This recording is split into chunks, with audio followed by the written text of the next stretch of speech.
या मस्जिद भी चल सकती है, बाजार भी चल सकती है, मकतब भी चल सकता है, पर किसी ईसाई देश में चल सकता है? इवन बौद्ध देश में भी घुसने देते चलने जाते।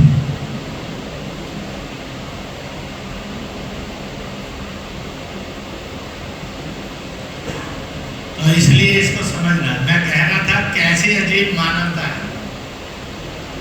पूरी दुनिया में जितने देश यूएनओ के सदस्य हैं उसमें एक सदस्य देश है रोम। उस सदस्य देश का एक शहर है वेटिकन। दुनिया में किसी देश के किसी शहर को देश का दर्जा नहीं है। वेटिकन को equivalent to not city and not the corporated city but as a nation दर्जा प्राप्त। किस खुशी में सब। और वो कैसा देश है? आज तक जब से यूएनओ का जन्म हुआ तब से लेकर आज तक there is only one chief of the Vatican country जिसने कभी यूएनओ की कोई मीटिंग अटेंड ही नहीं की।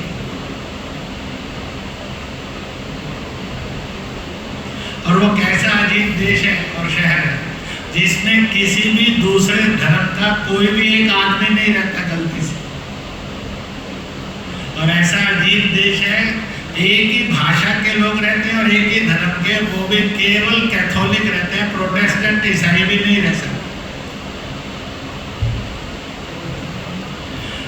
कोई नॉन रोमन स्पीकर भी नहीं रह सकता।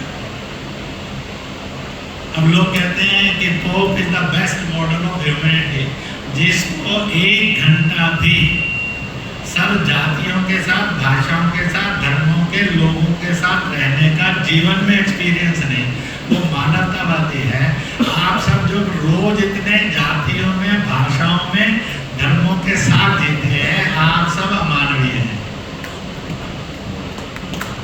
ऐसे कैसे चलते? लड़ाई नहीं है। मेरे पास जब केरल के कैथोलिक मिलने के लिए आए थे, आर्क विश्व में थे, उनका कार्डिनल में, भारत में 4 कार्डिनल हैं, 264 कार्डिनल के, और वोट है to choose the pope. 4 Bharat में हैं। मुझे मिलने आए थे कुछ कारणों से, तो मैंने उनको कहा था आप एक छोटा सा काम करवा दीजिए, वेटिकन में प्रोटेस्टेंट भी रह सकते हैं, इतना आप दरवाजा खोल दीजिए। कहते ये तो संभव नहीं। इसलिए दिया गया क्योंकि किसी भी कंट्री के हेड को और उस किसी भी देश में जाने पर वहाँ की सरकार उसको रिसीव करती है और वह उस देश की सरकार का मुख्य मेहमान माना जाता है। इसलिए मक्का शरीफ के इमाम को 5 और जो दरबार हैं उनके हेड ग्रंथी को 4 शंकराचार्यों में से प्रमुख शंकराचार्य जो साउथ के कहलाते हैं, इनको ये अधिकार प्राप्त नहीं। इसलिए दुनिया को कहा जा सके Christianity is the supreme, Christianity is the only way.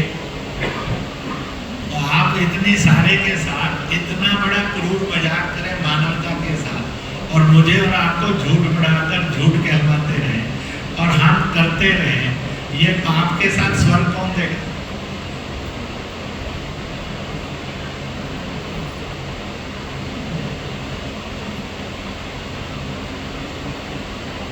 और इसलिए we have to increase our science, we have to increase our education, we have to increase our knowledge, we have to increase our wisdom. ज्ञान केवल पढ़ाई नहीं होता है, ज्ञान विवेक भी होता है, शिक्षा भी होती है। जिस शिक्षा का ज्ञान अच्छा हो वो श्रेष्ठ होती है और जिसका विवेक अच्छा वो मानव को प्रोड्यूस करती है। इसलिए सुरक्षा के विषय पर एक टीम हर साल प्रशिक्षित होती रहे। लोग प्रशिक्षित होकर मार्केट में हाथ ठोकर खड़ी हो, अपने नैतिक चरित्र बल से और भाषा की मृदुता से सबको जोड़ते हुए उस भारतीय सत्य को भारत में और विश्व में प्रतिष्ठित करती चली जाए। इसलिए हम तो मुझे कार्डिनल ने कहा, your all questions are right, we will think of that. उन्होंने ये हिम्मत नहीं की कि मैं इसके आंसर दूं, क्योंकि उनको लगता था कि वो सत्य को डिनाई कैसे करे।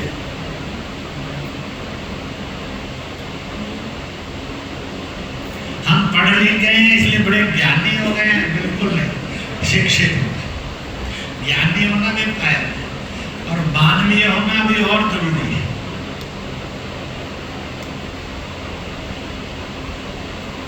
आज अपने देश के अंदर इसलिए हम भी जलवायु के उत्सर्जन में हैं, तो हम युद्धों को रोक सकते हैं कि नहीं रोक सकते हैं ये तो गारंटी नहीं ले सकते, पर हम अपना मत तो साफ सुथरा दे सकते हैं, युद्ध अमानवीय है, नहीं चलेगा। महाभारत के युद्ध को रोकने के लिए कृष्ण से ज्यादा कोई प्रयत्न नहीं कर सकता, तब भी वो उन्होंने अंत तक कहा ये अमानवीय है, ये अधर्म है। परंतु इसके बिना कुछ और सत्य को, धर्म को प्रतिष्ठित करने के लिए मार्ग नहीं बचा था, इसलिए उनके कर्मफल का तय था कि युद्ध होगा। परंतु उन्होंने युद्ध को कभी सही नहीं बताया। अल्टीमेट विकल्प था, जब कुछ नहीं रहता उनके कर्मों में युद्ध लिखा, उसी से ही धर्म और न्याय आएगा। तो हमने तो युद्ध को विकल्प नहीं माना है, अंतिम मजबूरी का विकल्प माना। ये हम कैसे मजहब के नाम पर जो भड़काते हैं, यह अमानवीय था, अमानवीय, असंवैधानिक है, अवैधानिक था, ये नहीं होना। नहीं तो जब मजहब के नाम पर एक भड़काता है तो चार को लगता है कि हमें भी भड़क कर उसकी हिंसा का उत्तर हिंसा में देना चाहिए।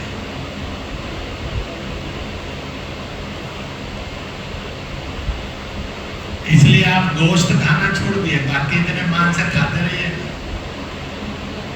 तो कम से कम गो तस्करी नहीं होगी, गो हत्या नहीं होगी, गोश्त बेचा नहीं जाएगा, खरीदा नहीं जाएगा। देश इस दंगे से और सांप्रदायिक अवगुण से तो मुक्त हो जाएगा।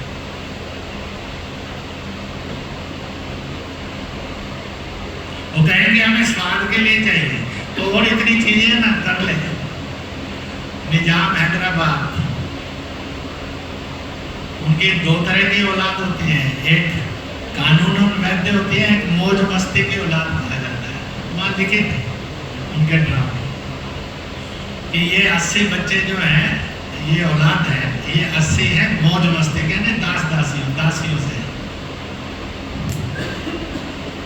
तो उनके यहाँ था एक रिसेप्शन, मैं उस शादी पर गया था, क्योंकि लड़के और लड़की दोनों उन्हीं वंश परंपराओं से थे, दोनों मित्र थे मुस्लिमों से डायलॉग में, तो दोनों का निमंत्रण था, तो इसलिए मैंने वहाँ कहा मैं तो मांस तो दूर की बात है, लहसुन प्याज भी नहीं खाता, तो इसलिए मेरे लिए बना था। मैंने कहा एक गाना गाते हैं और शायरी भी है, हम सबका खून एक, हम एक। तो मैंने कहा ये थाली में, प्लेट में जो कटा हुआ मुर्गा या जो भी आपने रखा है, अगर ये चीज है, वो कहे हजूर आपका और मेरा खून एक लाल रंग का, तो आप क्या उत्तर देंगे इसमें?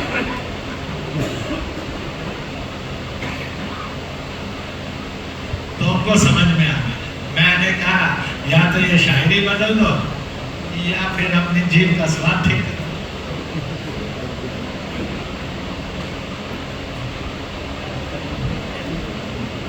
आप अपने जीभ का स्वाद भी पूरा करें और पक्षियों की, पशुओं की हत्या भी करते जाएं, मुझे समझाएं कि हम बड़े अहिंसावादी।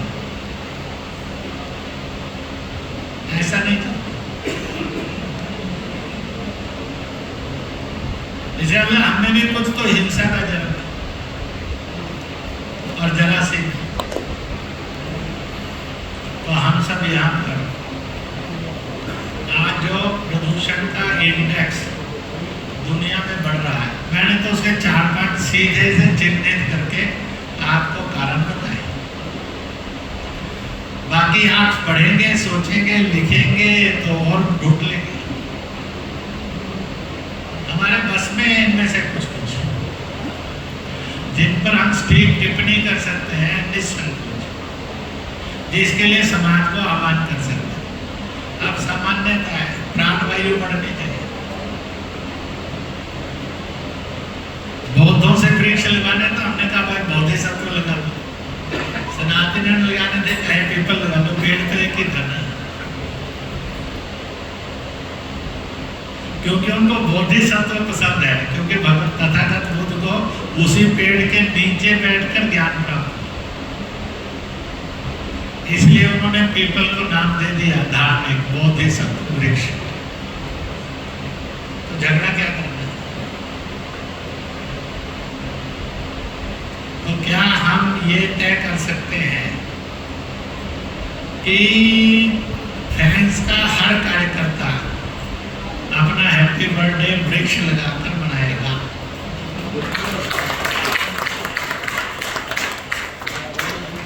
और अपनी सालगिरह वो भी वृक्ष लगाकर मनाएगा? पर ऐसा ना कर लेना जो पिछली बार किया इस बार भूल गए। मुझे इसलिए मैंने याद कराया, मैंने कहा भाई हम लोग रिक्वेस्ट याद तो करा दो, क्योंकि उस समय कहा था हम एक नई परंपरा को जन्म दे रहे हैं, वृक्ष को जल देकर उद्घाटन भाई साहब के हाथ से कराएंगे। अब गलती से आपके हाथ में आते आते मुझे याद रहेगा, अब मेरी इस गलती के लिए मैं सॉरी तो कर सकता,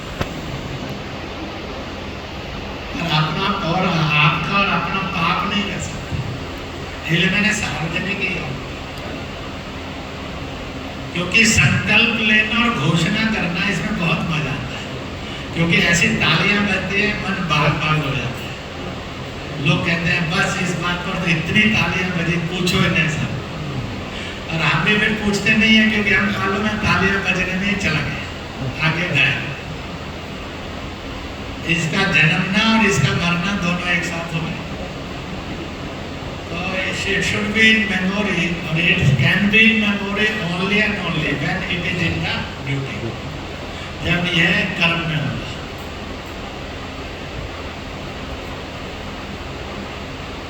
तो हम ही नहीं करेंगे, हमारे परिवार का हर सदस्य करेगा, मित्र भी करेगा।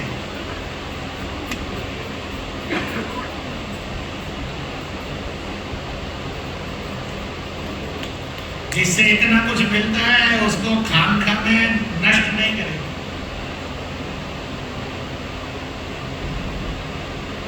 और नहीं तो आजकल एक और फैशन चला है, फैशन तो अच्छा ही है, वीआईपी आए हैं उनको पौधा भेंट करना और घोषणा करना पर्यावरण के बहुत मित्र हैं, और जितनों को पौधा मिला होता है, जिन्होंने पौधा दिया होता है, सब बाद में नहीं पड़े होते मैक्सिमम। लेने वाला ही सोचता है कि इसको ले लेकर कहाँ जाऊंगा, आगे इस कार्यक्रम में जाना, इस कार्यक्रम में जाना, तो कहाँ ढूंढूंगा। और बाकी ये सोचते हैं हमने अपना काम तो कर दिया। होता है कि नहीं होता है? तो देना है तो फोटो तो खींच गए, और फोटो अमल में आ जाए, इसको भी हम करेंगे। या तो आयोजक सोचेंगे कि वो पौधे बाद में कैसे प्रतिष्ठित हो जाए, या फिर जिन्होंने लिया वो सोचे कि साहब ये पौधा बेरहमी से बेचारा ना हो जाए, अपमानित ना हो जाए, इसकी भी इज्जत हो जाए। मेरी इज्जत नहीं की तो मेरा नाक मुँह चढ़ता, पौधा क्या करे बेचारे की नहीं इज्जत की, वो कहता है नाक मुँह भी क्या चढ़ाऊंगा, आदमी और डंडा मारते हैं। तो इसलिए प्रकृति का सम्मान करना ये स्वभाव होना चाहिए।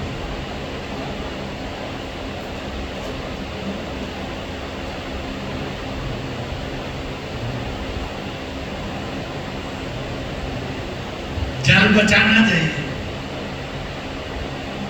हम में से कोई ऐसा नहीं है जो जल बर्बाद नहीं करता,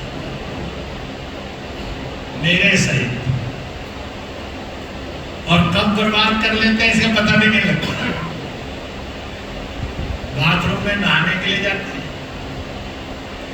घर में पत्नी नहाई फिर श्रीमान जी नहाते हैं। अगर 1.5 डिब्बा उसमें था बचा हुआ, पहले उसको फेंकते हैं फिर फ्रेश करते हैं।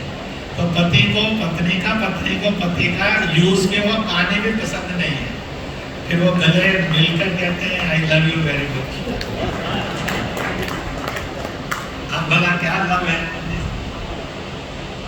वो तो ये है कि कभी कभी मैं अभी एक कार्यक्रम में था, 700-800 हज़ार के लगभग लोग प्रेस में, तो उसके अंदर मैंने कहा मुझे ये समझ में नहीं आया कि रात को 2 बजे तक लड़का और लड़की कह रहे तेरे बिना जी नहीं सकते। और ऐसा इस वाक्य के बाद क्या घटता है रात में कि उसके 10-12 टुकड़े भी कर देते हैं और उसको दफनाने में 10 दिन भी लगा देते हैं। तो आदमी ऐसा भी हो सकता है, इतना नाटकीय भी हो सकता है। तो इसको तो नहीं कहते ये प्यार, इसको कहते हैं ये प्यार के साथ धोखा है, दगा है। फिर उस प्यार को कोई कहे कि समझो आप लोग तुम नालायक हो जो धोखा नहीं देते हो, हम लायक हैं जो धोखा करते हैं। अब कोर्ट में इसकी बहस चल रही है। हम क्या कहेंगे, जज का सम्मान करना भारत का कानून तय हो गया। उसने कानून तो मॉरली बना दिया ना, आप गुरु की इज्जत करो और बुजुर्ग की बेइज्जती करने में झंझट नहीं, और जज का सम्मान तो जरूरी हो। ऐसे कानून कायदों से और कार्रवाइयों से भी प्रदूषण बढ़ता है।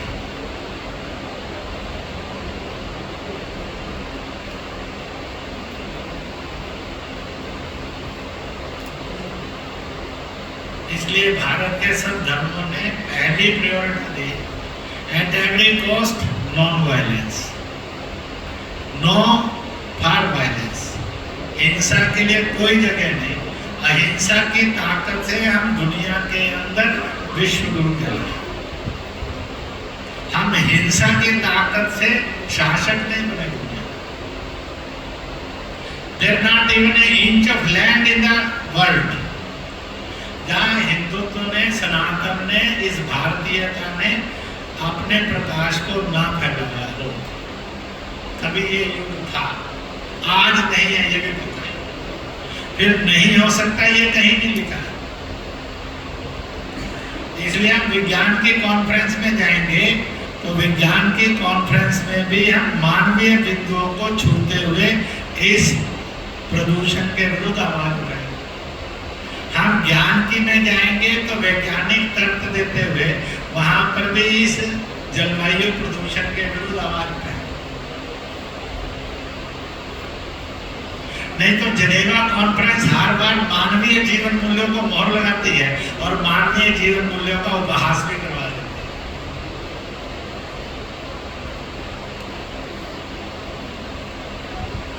विदाउट ह्यूमैनिटी एंड मोरालिटी, मानवता और नैतिकता के बिना ना ज्ञान सर्वाइव करता है ना विज्ञान सर्वाइव करता है। उसका बेसिक कैरेक्टर सर्टिफिकेट है।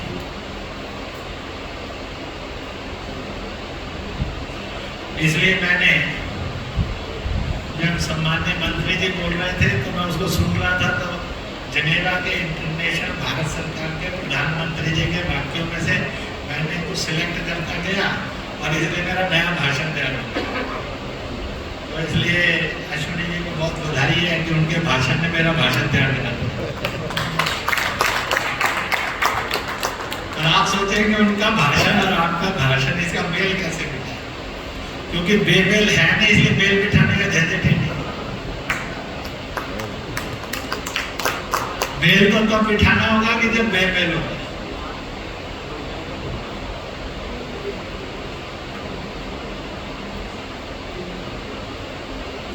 अंतिम बात कहता हूं, we are believer of varieties.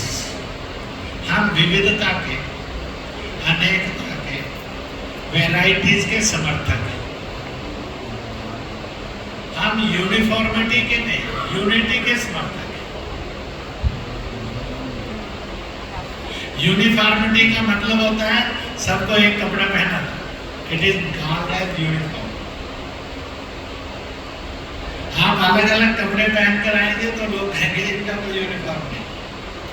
Uniform का अर्थ होता है बाह्य एकता, अंदरूनी एकता से उसका कोई लेना देना नहीं। आ जाए तो बड़ी अच्छी बात है, नहीं आए तो नहीं है।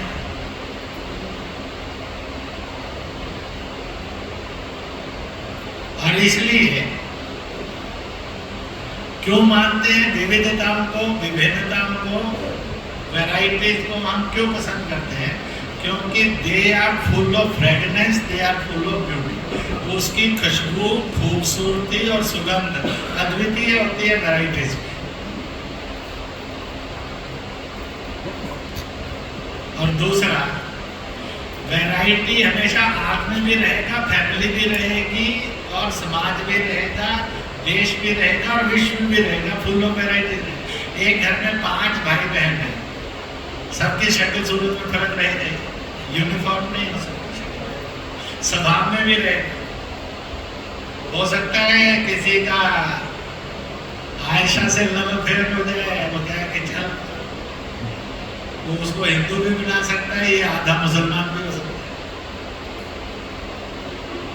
एक बौद्ध जैन से भी कर सकता है, एक इंटरकास्ट भी कर सकता है।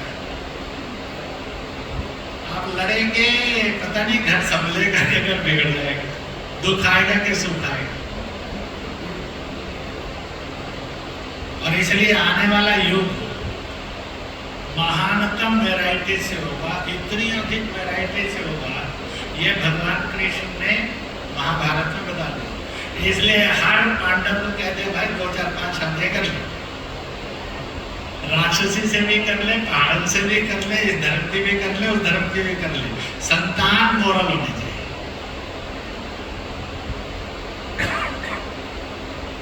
इसलिए we are the love affair, we are the love fair of variety.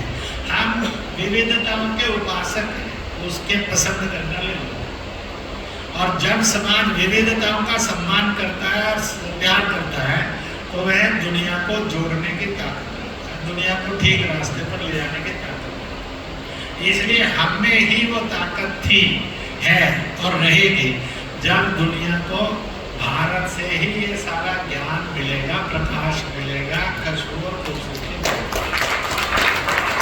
आज भाग्य से भारत के पास बड़ी देर बाद एक सक्षम प्रधानमंत्री है। हो सकता है वोट की राजनीति में कभी ऊंचे नीचे हो, पर सत्य और उस सत्य को प्रतिष्ठित करने में ऊंचे नीचे नहीं।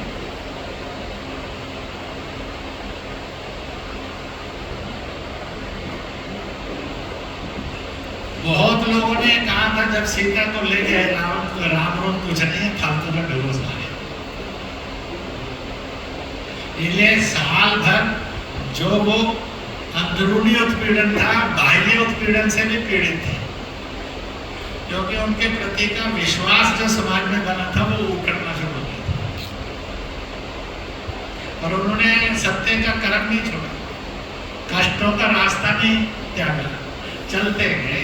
एक दिन आ गया जब अपने आप पब्लिक ने, लोगों ने कहा जिंदाबाद, जय जय। जिस समय शबरी के बेर राम ने छोड़ दिए, खा लिए थे और लक्ष्मण ने फेंक दिए थे, बहुत लोग थे जिन्होंने कहा लक्ष्मण डिड द गुड। और राम जी को क्या हो गया ये कर रहे हैं? अब कोई नहीं कहता है लक्ष्मण ने ठीक किया, सब कहते हैं प्रभु ने ठीक किया। तो सत्य को, सही को ऐसे कड़वे परीक्षण देने पड़ते हैं।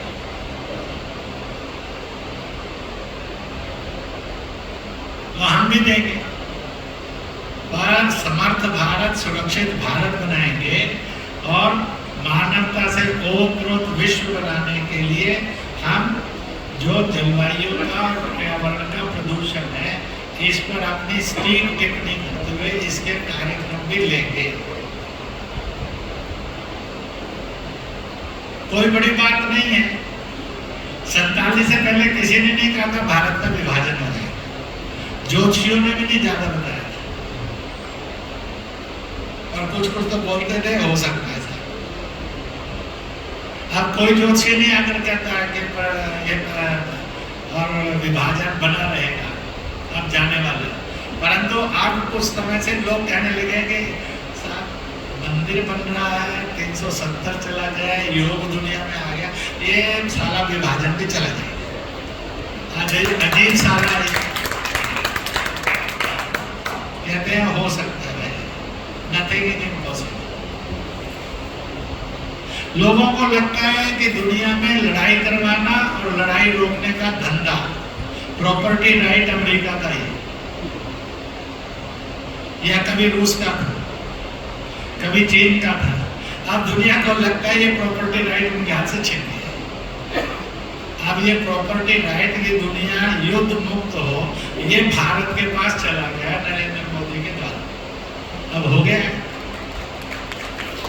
नहीं था, ये भी सच है। जैसे यहाँ पर जब सम्मान हो रहा था ना, तो डीजीपी साहब थे, भूपेश जी आए, तो भूपेश जी अपना गुलदस्ता लेकर उन तक नहीं गए, उन्होंने गर्दन हिलाकर डीजीपी को कहा। अब कल डीजीपी सोचे अगर इस एक्शन को, तो इनको लगेगा कि क्या हो गया। आप वो बहुत संचित थे, वहाँ से यहाँ गए गुलदस्ता लेने।